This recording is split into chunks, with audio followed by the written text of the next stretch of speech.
দেশে পয়লা বৈশাখে ঢাকায় যে দৃশ্য আমি টিভির মধ্যে দেখলাম, তাতে আমার মনে হয়নি যে 12 কোটি মুসলমানের দেশে রাজধানীতে এই দৃশ্য হচ্ছে।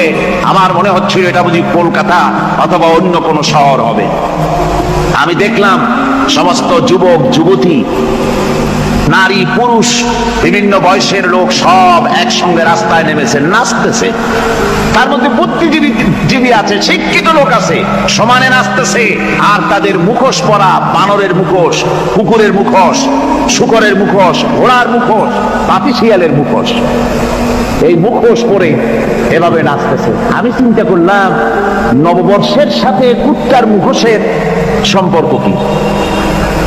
নববর্ষের সাথে পাতি শ্রীগালের মুখোশের সম্পর্ক কি? তাহলে ওরা কি বলতে চায় যে আগামী বছরটা আমরা কুত্তার ভূমিকায় অ্যাক্টিং করব, অথবা শ্রীগালের মতো ধূর্তামি করব জাতির সাথে? তারপরে কি করলো?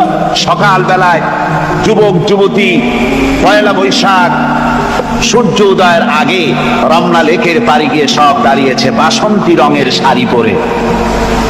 তারপরে সেখানে দাঁড়িয়ে সূর্য উদয়ের পানে তাকিয়ে সকাল বেলায় ভাবে করজোর করে বলছে, এসো হে নববৈশাখ স্বাগতম হে।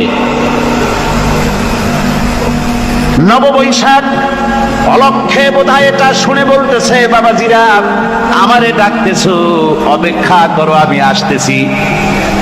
আমারে ডাকতেছো, আমি আসতেছি, কোমরে গামছা বেঁধে আসতেছি, 225 মাইল স্পিডে আসতেছি, 30 ফুট উঁচু জলোচ্ছ্বাস নিয়ে আসতেছি, নববৈশাখের মজা সাত জায়গায়।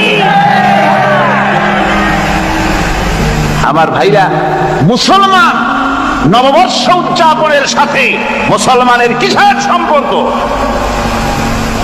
মুসলমান যদি এই দিন উদযাপনই করে, তাহলে তাকে করতে হবে ফজরের নামাজ পড়বে। মুসলমান নববর্ষ উদযাপন করবে, ফজরের নামাজ পড়বে, তারপরে কোরআন শরীফ তেলাওয়াত করবে, দরুদ শরীফ পড়বে, আল্লাহর দরবারে হাত তুলে বলবে, রব্বুনা আলামিন, একটি বছর পার করে দিলাম, নাফরমানি ছাড়া কিছুই তো করি নাই, বিগত বছরে যা করেছি মাফ করে দাও, আগামী বছরটা গোটা জাতি আর দেশের জন্য কল্যাণকর মঙ্গলময় করে দাও।